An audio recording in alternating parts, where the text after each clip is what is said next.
48 ঘন্টায় বৃষ্টি বিক্ষিপ্তভাবে চলবে রবিবার পর্যন্ত। প্রায় 2-1 পশলা বৃষ্টি থেকে মাঝারি বৃষ্টির পূর্বাভাস রয়েছে, সাথে বজ্র বিদ্যুৎ সহ বৃষ্টির সতর্কতা।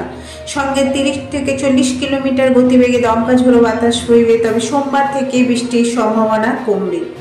উত্তরবঙ্গের আবহাওয়া শুক্রবার দার্জিলিং, কালিম্পং, জলপাইগুড়ি ও আলিপুরদুয়ারে ভারী বৃষ্টির সতর্কতা রয়েছে। তবে সব জেলাতে বিক্ষিপ্তভাবে বজ্র বিদ্যুৎ সহ হালকা থেকে মাঝারি বৃষ্টির সতর্কতা রয়েছে। সোমবারে ভারী বৃষ্টির সতর্কতা রয়েছে দার্জিলিং, উত্তর দিনাজপুরে ও মালদা জেলাতে। বাকি জেলাগুলিতেও ভারী বৃষ্টির সতর্কতা রয়েছে। তবে দক্ষিণবঙ্গের একাধিক জেলায় ভারী থেকে অতি ভারী পূর্বাভাস রয়েছে প্রায় 8 জেলাতে। তবে রবিবারেও বৃষ্টির পরিমাণ কিছুটা হলে কমবে। দক্ষিণ 24 পরগনা জেলাতেও ভারী বৃষ্টির সম্ভাবনা রয়েছে। বাকি জেলাগুলিতেও বজ্রবিদ্যুৎ সহ হালকা থেকে মাঝারি বৃষ্টির সম্ভাবনা রয়েছে। তবে জেলাগুলির কিছু অংশে 30 থেকে 40 কিলোমিটার গতিবেগে দমকা ঝোড়ো বাতাসও বইবে।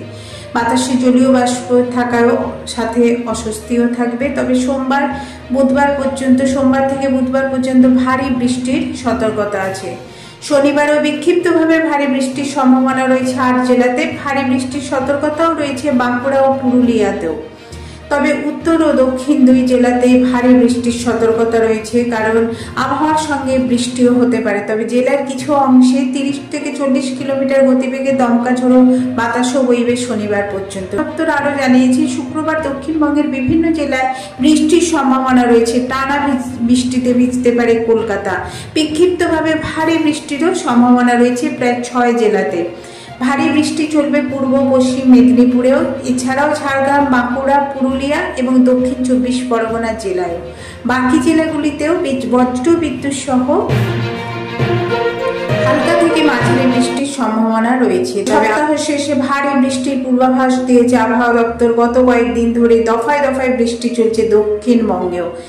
এই ধারা অব্যাহত থাকবে। তবে দক্ষিণবঙ্গের জেলাগুলিতে রবিবার পর্যন্ত ভারী বৃষ্টির সম্ভাবনা রয়েছে। একাধিক জেলায় রয়েছে দুর্যোগের পূর্বাভাস। তবে রবিবার পরে বঙ্গে বদলাতে পারে আবহাওয়া।